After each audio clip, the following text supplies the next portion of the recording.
Hey guys, it's Tasha Lanice and I am back with another video. I don't know why, but it feels like, I don't know, like I was far away or something. But anyway, August is literally this Friday or something. One of these days. It's coming up. Today is July 26 or 27, child. I don't know. The month is ending and it's ending fast. So you know what that means. That means we have an August TBR. So if you would like to see what I'm reading for the month of August, then keep on watching. Okay, so I'm not doing a TBR jar.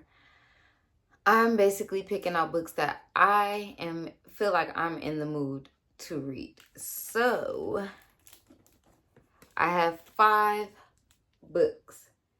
Some of these have been on my TBR already. Some of them have not. This is in no particular order. And we're just going to go ahead and get started. The first one, I hate that the sticker is on here, but this is Frenemies with Benefits by Cynthia Williams. It says, you can't keep a sizzling little secret in a town like Peachtree Cove. For a place that just won an award for Best Small Town, Peachtree Cove sure has a big rumor mill. And Tracy Thompson is tired of being at the center of it. She's worked hard to make her bed and breakfast a success, only to have her soon-to-be ex very public affair with her business partner result in a shocking pregnancy and the biggest scandal around. Whoa, wait a minute. All of that in one sentence. Okay. If the whole town is going to talk no matter what she does, maybe it's time that Tracy stop trying to be perfect. Maybe she should start doing things for herself, like having a little fun. And Brian Nelson, the sexy nursery owner who supplies plants for all her special events, is more than willing to help. Fresh out of a bad marriage, Brian is done with drama. Ever since high school, he's admired Tracy's strength and sass, and a Friends with Benefits deal sounds perfect. But now everyone in Peachtree Cove is talking, and they can all see what Brian and Tracy don't want to admit, even to themselves, that nothing complicates a simple arrangement quite like love. I picked up this book because the cover was beautiful, and it's by an author that I never heard of before or heard anybody talk about, I don't believe. So I'm trying to do like Shaughnessy. I don't know if y'all follow her, but she's on YouTube. She's a booktuber and all that. And she does really good at finding authors that like nobody's heard of, nobody talked about, they don't have a lot of reviews. So I really admire that. I want to do that a little more in this month. That's why I only have like 5 books. But next up is Robin Shermer's The 5 a.m. Club.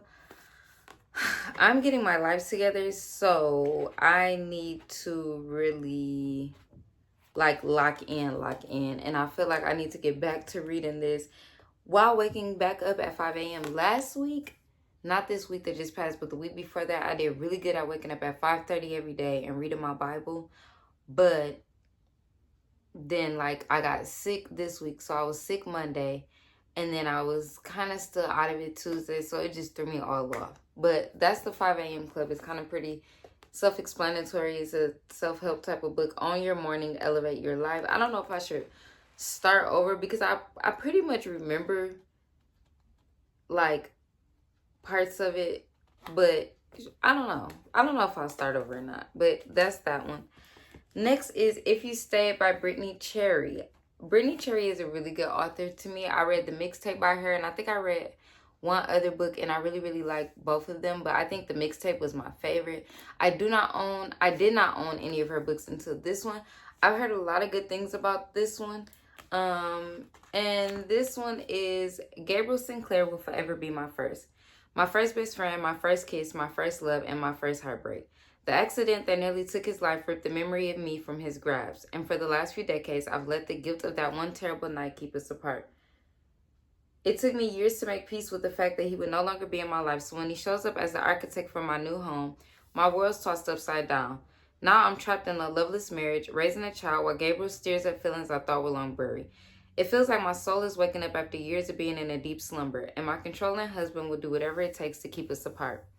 I know I should push Gabriel away to protect him from the shadows surrounding me, yet I can't deny the hope that blooms whenever he's near. The chance that he might remember me, that we could reclaim the chapters of our story that we lost. Nothing good could come from us, but I can't help but wonder what would happen if this time he stayed. I love the edges. Love the spray paint edges. Aw, cute little artwork. So yeah. Oh, I read The Air He Breathes. I tried to read The Fire Between High and Low. It was good. Like, it wasn't bad, but it wasn't keeping my attention. Oh, that's the Element series. So The Fire Between High and Low is the second book. Why she didn't talk about the mixtape? Because that's definitely her book. But anyway. That's book number 3. Book number 4, I really want to get into because I want to feel this emotion. And I really also want to read his newest book, which is called My Friends. But this is Frederick Bachman's book, Beartown.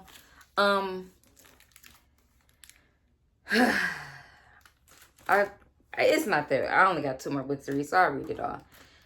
People say Beartown is finished. A tiny community nestled deep in the forest. It is slowly losing ground to the ever-encroaching trees.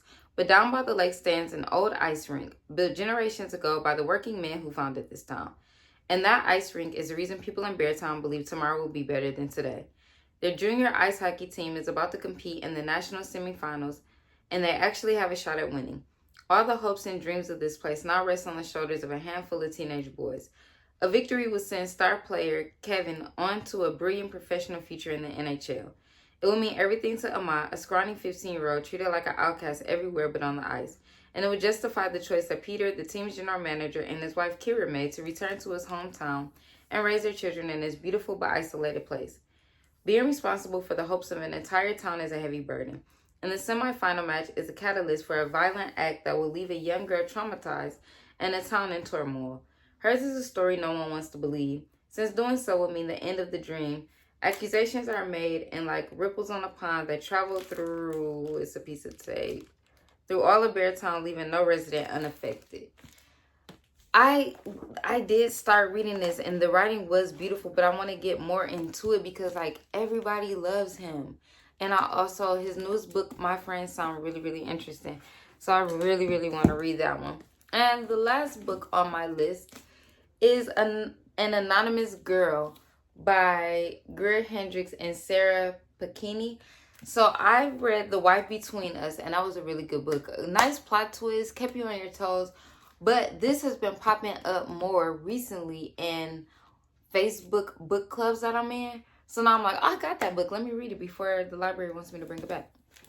And this is about... Okay, this is interesting. Seeking women ages 18 through 32 to participate in a study on ethics and morality. Generous compensation, anonymous guaranteed. When Jessica Ferris signs up for the psychological study conducted by the mysterious Dr. Shields, she thinks all she'll have to do is answer a few questions, collect her money, and leave. Question number 1. Could you tell a lie without feeling guilt? But as the questions grow more and more intense and invasive, and the sessions become outings where Jess is told what to wear and how to act, she begins to feel as though Dr. Shields may know what she's thinking and what she's hiding. Question number 2. Have you ever deeply hurt someone you care about? As Jess' paranoia grows, it becomes clear that she no longer trusts what in her life is real and what is one of Dr. Shields' manipulative experiments. Caught in a web of deceit and jealousy, Jess quickly learns that some obsessions can be deadly. Question 3. Should a punishment always fit the crime? Clearly, I didn't read what this book was about. Like, literally did not read. But I need in on this. Yes, I gotta read this one.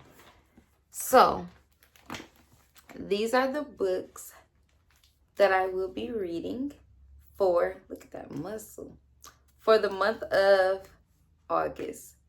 Let me know down in the comment section what you guys are reading for the month of August. How's your reading been going this year?